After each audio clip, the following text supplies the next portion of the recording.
Once we're fully digital in our currency, that'll mean the government will be able to track absolutely every bloody thing you ever do, and also be able to do things like they're already doing in China. So the Chinese government has put expiry dates on some digital currency.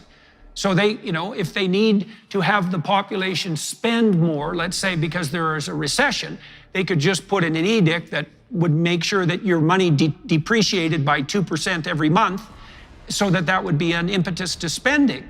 And they could do the reverse if they wanted you to save. And so it means in potential the emergence of a system for comprehensive control that's so complete that we can barely imagine it. And we might say, well, isn't that paranoid? And I would say, look, we still think we were in a what we were really in was an epidemic of imitating the Chinese communists.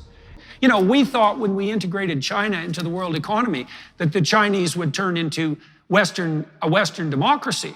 But what's happening instead, I would say, is that because we've invited the Chinese to the table, we're turning into the CCP. Yeah, and people are certainly not, and we're doing it under the guise of this idiot protect the virginal planet environmentalism that's all motivated by this, what would you say, fear-mongering apocalypse.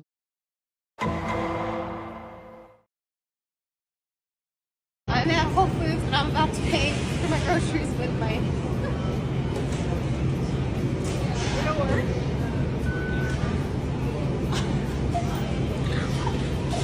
That's the coolest thing ever. That's the coolest thing ever.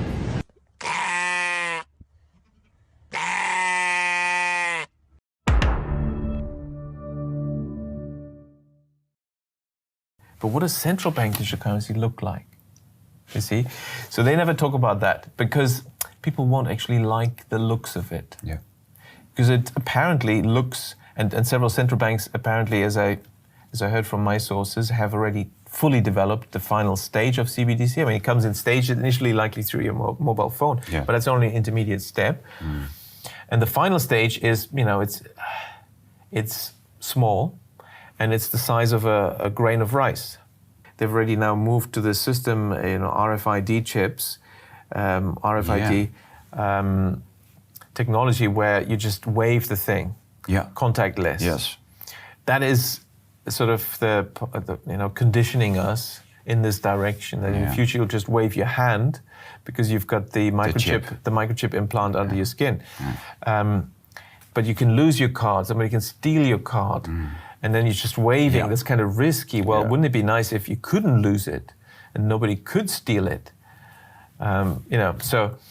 But it's clear that that's it is almost a step too far for a lot of people because it is a violation of human dignity to actually inject something like that under the skin. So that's where you need some more persuasion. Yeah. And it's interesting that this concept of universal basic income has been around for around a century, where everyone should get some kind of citizens, payment.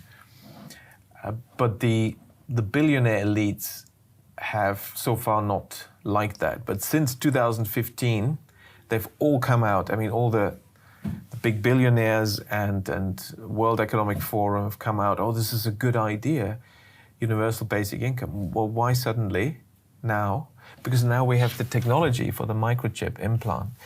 And so in 2017, Bill Gates came out and said that universal basic income is a good idea, but it's too early to introduce it.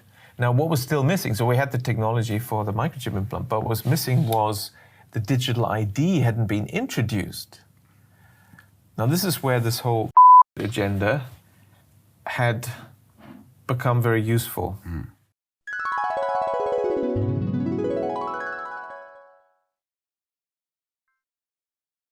산업과 산업 간의 융합의 시대다라고 생각을 하고 있고요. 그게 다른 말로 딜이지 않습니까? 새로운 딜, 뉴딜. 산업 간의 융복합화 시대에 아주 기본적인 그런 인프라를 지금 우리가 구축하고 만들고 시범 서비스를 하고 있다라고 저는 생각을 하고 있고요. 이 디지털 신분증이 잘 적응하고 활용될 수 있도록 국민들한테 또한 많은 홍보가 됐으면 하는 게 제 개인적인 생각입니다.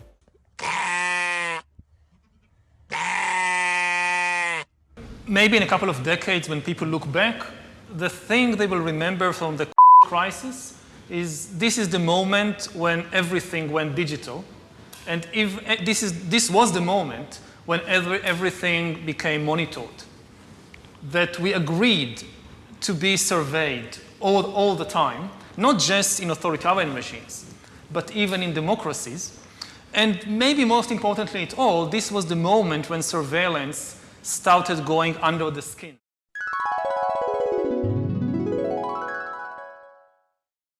Those transaction data in terms of how many coffee I drink every day, where I buy coffee, do I use Uber every day, and what kind of working hours I have. Those non-traditional data can be very useful for financial service providers to give me a credit score. And based on that credit score, the financial service provider give me a credit line without any face-to-face due diligence.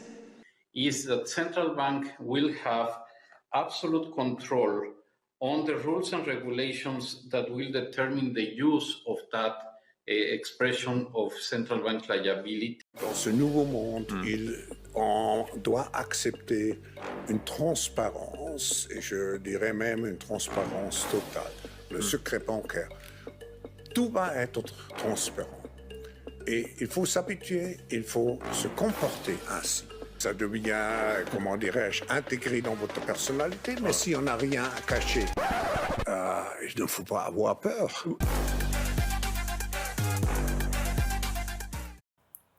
저는 미국 정치인들이 CBDC를 불법화시킬 것이라고 생각합니다.